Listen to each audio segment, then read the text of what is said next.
we try to act as an educator and not just a provider. I think anyone can sell you a light, but we really focus on like the value and long-term ownership. Most companies will sell fixtures. We really work to kind of help the owner understand the entire system, the fixtures, the controls, the maintenance, the compliance requirements, and the rest of the real cost of downtime. We offer a real completed circuit or a completed loop in terms of how you would get that accomplished, meaning that if we're going to report on it or we're going to provide the analytics around it, we're also going to provide that issue alert and resolution alongside of it. So you really get that single point of contact with us.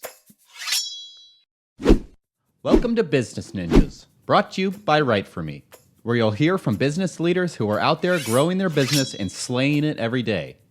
Learn from the masters. Let's get started.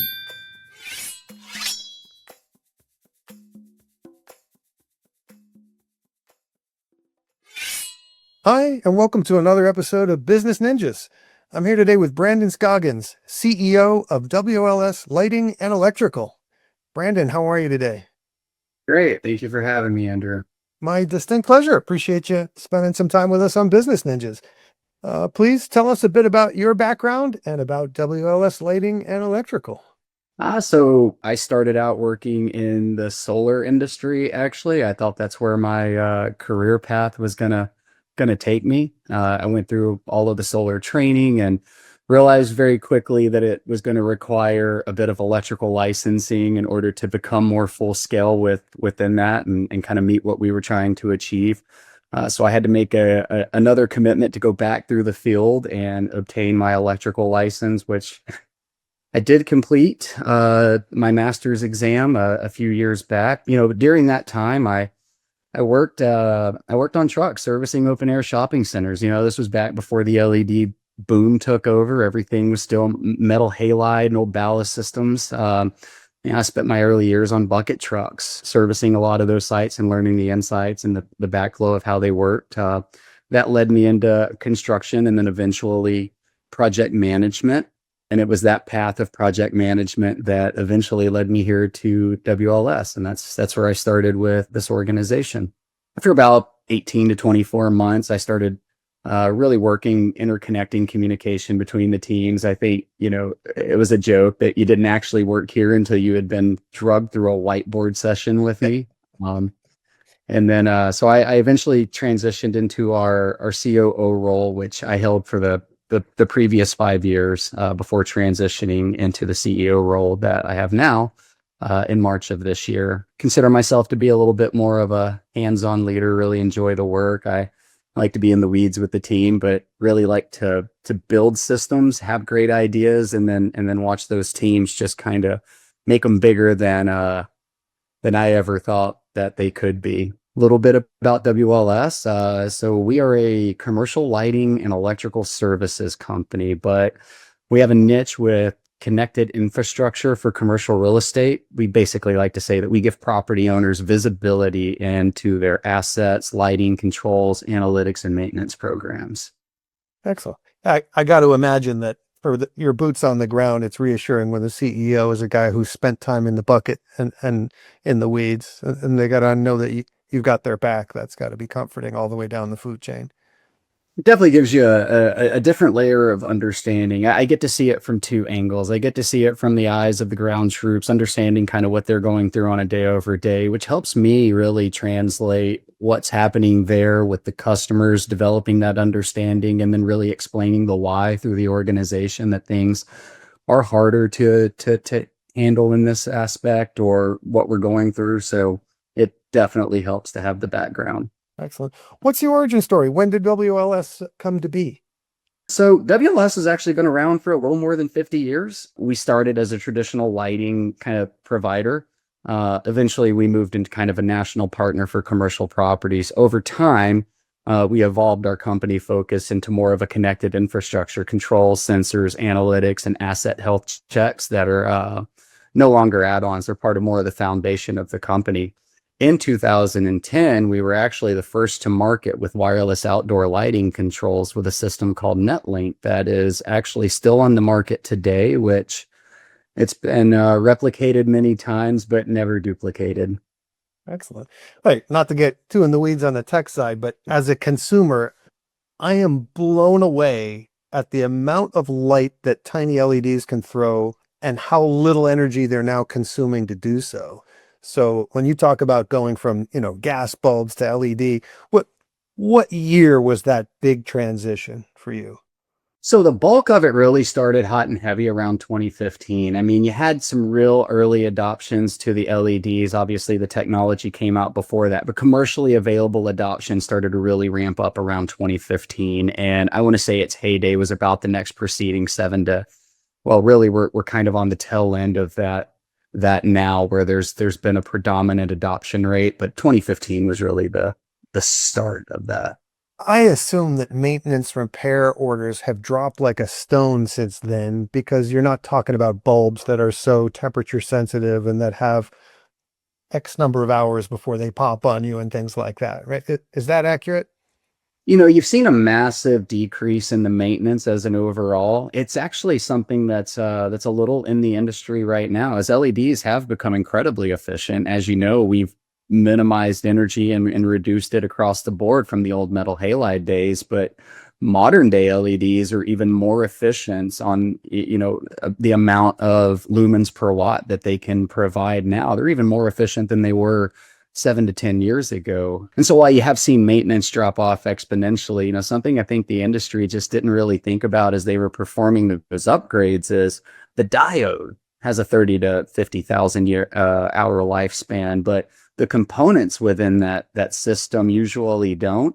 And so while the lights themselves are outlasting what we ever thought they could, we are finding that there's still maintenance to be had around the drivers, the wiring, the infrastructure, and all of the parts and pieces that were kind of left when the LED boom started. Everybody came in and put these new lights up, but we didn't really pay attention to the infrastructure that they were attached to. And, you have your separate set of issues within that. That makes a lot of sense. What verticals you service? I know you talk about commercial real estate and outdoor shopping malls and things like that. Who are you servicing? Who are your clients? So we really work across retail, shopping centers, industrial, logistics, commercial properties, and multi-site portfolios. We also support architects, engineers through intelligent design. Our design team builds lighting and control layouts for the front end, kind of gives projects that clean start before anything gets installed. But really, if you're a property owner or a property manager in the commercial space, specifically if you have a multi-site operation and you're trying to kind of unify your data sets, that's where we really win the best. Excellent. And what makes you stand out from your competition other than having more than 50 years of experience in the industry? It's a great question. I would say mostly we try to act as an educator and not just a provider. I think anyone can sell you a light, but we really focus on like the value and long-term ownership. Most companies will sell fixtures. We really work to kind of help the owner understand the entire system, the fixtures, the controls, the maintenance, the compliance requirements, and the rest of the real cost of downtime. I think that's a big part of what makes us stand out is that any of the services that we offer a real completed circuit or a completed loop in terms of how you would get that accomplished. Meaning that if we're going to report on it or we're going to provide the analytics around it, we're also going to provide that issue alert and resolution alongside of it. So you really get that single point of contact with us. Excellent. Excellent. Let's talk about a not so great time. Let's talk about the pandemic and the challenges and opportunities of sustaining and growing a business that served an industry that was being decimated at the time.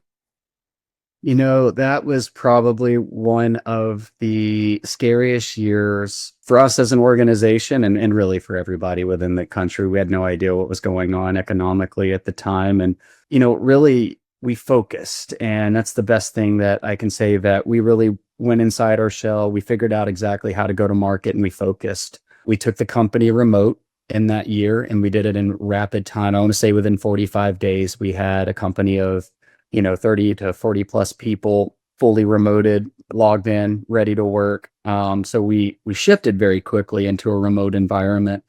We shrank our footprint at our space and we really leaned into the launching of our service department during that year. We focused on process build outs, deployments, mapping, structure, and sequences, and really just talking with our customers about what's next. What are you guys dealing with? What's the set of hurdles that you're up against in your journey? And we use those years to really build out our services deployment.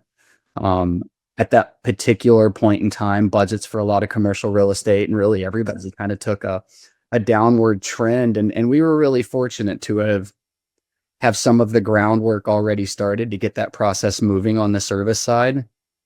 But a lot of people ran from the market during that time.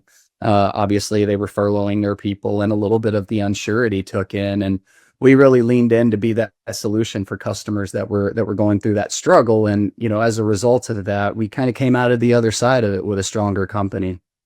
Hey, again, challenges have to become opportunities, or you don't grow, right? Is the majority of your work new construction, or sort of people moving into LEDs from where they were in the past?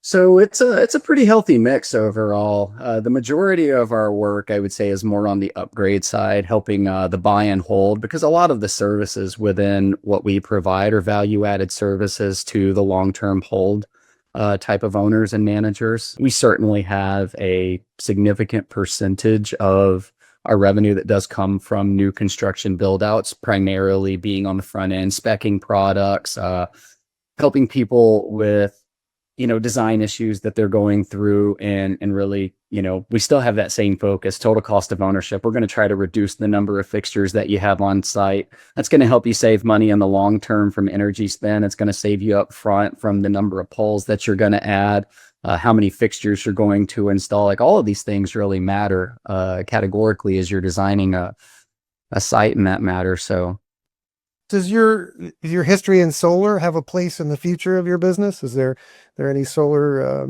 installations or components to what you do down the road for WLS? Initially I thought that it might, and a big draw for me to this organization was my love of solar came from my love of environment. I'm a big national park guy. I spend all of my vacations hiking. So I'm big in the environment and wanting to make an impact in that manner. And while I did not make that impact through solar and renewable energies, I was able to come into this organization and do it through energy reduction, which has had a similar impact on society as a whole. And we're still working on things that are going to mitigate that even further. Solar specifically, probably not within here. It just doesn't align with our core competencies in the way that we go to market and who we serve. But it's certainly something that we partner with and can work alongside in terms of the analytics, reporting, and best practices around it. Excellent. All right, switch gears to put your marketing hat on for a second. How have you been telling your story? What role has content played in the growth of WLS? And probably one of the biggest things that I've leaned into personally since taking the CEO role. And I want to say that that's probably one of the biggest hurdles that we have as an organization, is breaking the chains of 50 years of history and telling a story of who we are now. For so long, we've been the design team. We've been entrenched within the commercial real estate industry as a premium lighting designer and supplier, but we're so much more now, from an infrastructure intelligence partner and analytics aggregator. We really help with compliance, and it's in the name, WLS Lighting and Electrical, right? But we added the electrical to encompass more parts and pieces through the systems that we manage, but I still don't think it tells the full story. So we've really leaned into the digital marketing, the videos, really mailers, and just anything and everything we can do to get the message out. I really loved the tagline that we went to ICSC with last year, which was, a brand new 50-year-old company. And that's the way that we viewed ourselves. Excellent. All right. Look down the road a year from now. What are some things you'd like to be celebrating personally and professionally? So, we have so many products that we have been working tirelessly to bring to market. And I want to say that in 2023, we thought Scope 2 emissions were going to come down and press on the commercial real estate and cause a whole new spike in reporting. And we really were leaning into being that analytic layer that supported that for those property managers that were going to be against it. We didn't stop the development on that, though, and that's because the compliance did pull back from a federal level, but we're noticed that jurisdictions, I believe right now you have close to 50 cities and approximately 7 states that are re-implementing some version of benchmarking and sustainability. So we're really working right now to create a unified vision for what our customers are. And what does that mean? Well, we've expanded our lighting control product. We've brought in and it's an ultrasonic pole testing platform that kind of tracks the degradation across your poles. So the integrity of your poles is mapped and you can start to really track your spending. And then we've added another layer with our benchmarking and sustainability trackers. Right now, we're really focused on creating a unified dashboard for the customer, but not a dashboard, a simplified chat unit that gets you to anything and everything that you need to know about your portfolio through prompting, right? We're bringing an AI layer in. I don't really like to talk about it because I think it's getting over touted in the industry currently. But we are using that layer to go into these systems and form solutions based on all of the details and the data that we've been able to pull. And I think that's been a big part of my journey here is realizing that we have all of these pieces of data that are segmented and that when you put them together, they create a real puzzle piece that shows a picture of what and how everything is operating. So it's a big goal of ours to finalize the build out of that and really get that adopted into the industry because we're of a firm belief that energy reduction mandates came through heavily through 2020 and they're still going even still today. Most people kind of got a little hosed on this. They upgraded their lighting 3, 5, 7 years ago, about a year or two before the new benchmarking and sustainability rules came down, which are causing them to have to go into further reductions on their sites. As you can imagine, how frustrating that must be is you've got to hit a 70% reduction and you just did it, but it doesn't count. So we feel like the low hanging fruit around LED lighting, which is one of your biggest draws of power, HVAC being your second biggest. We feel like the real way to close the loop on energy savings moving forward is detecting energy leakage, right? Managing and monitoring your consumables throughout your site and not being reactive to the things that are happening, but being proactive.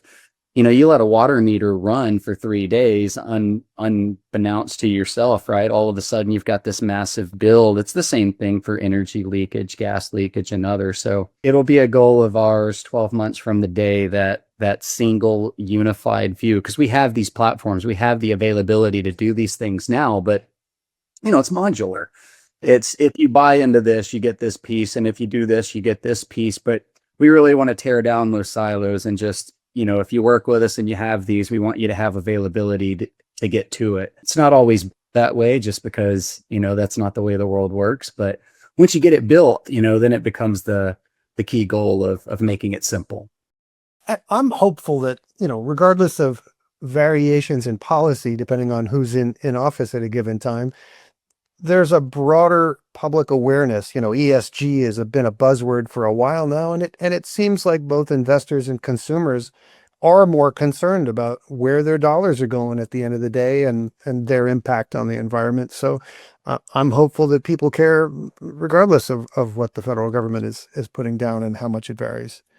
You're going to find that a lot of the top publicly traded companies and the big boys out there, they're leaning into it anyway. They don't need a mandate to do it. They're worried about, increasing the GRESB score.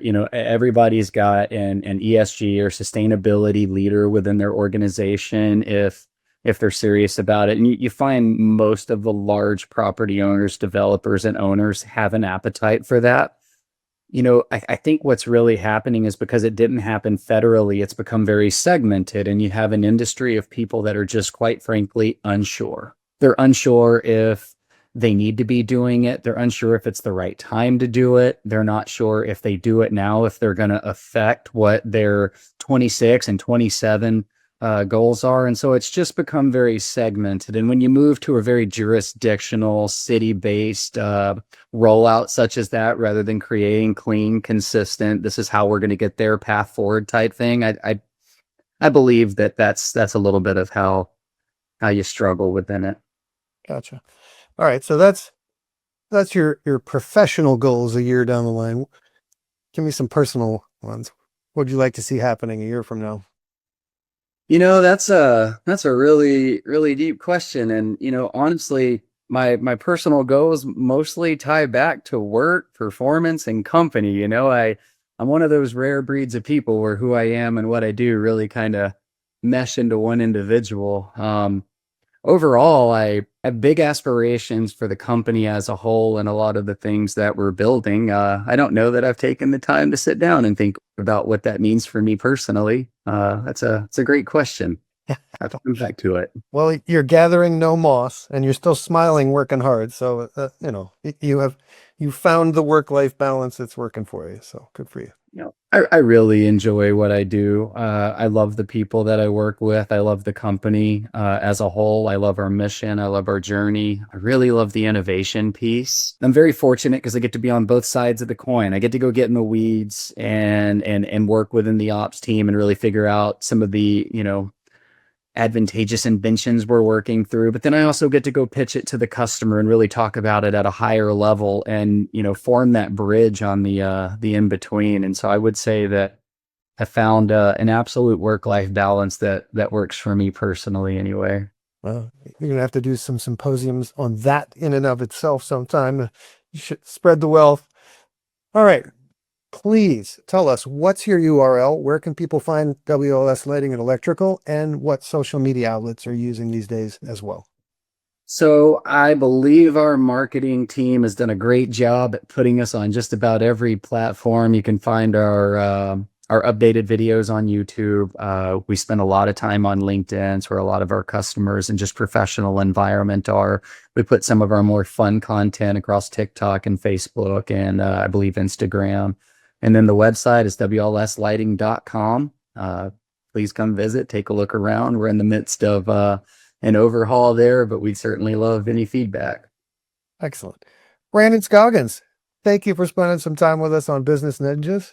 All the best to you and yours. Continued success at WLS Lighting and Electrical, and appreciate your time. Andrew, thanks for having me. My distinct pleasure. Be well.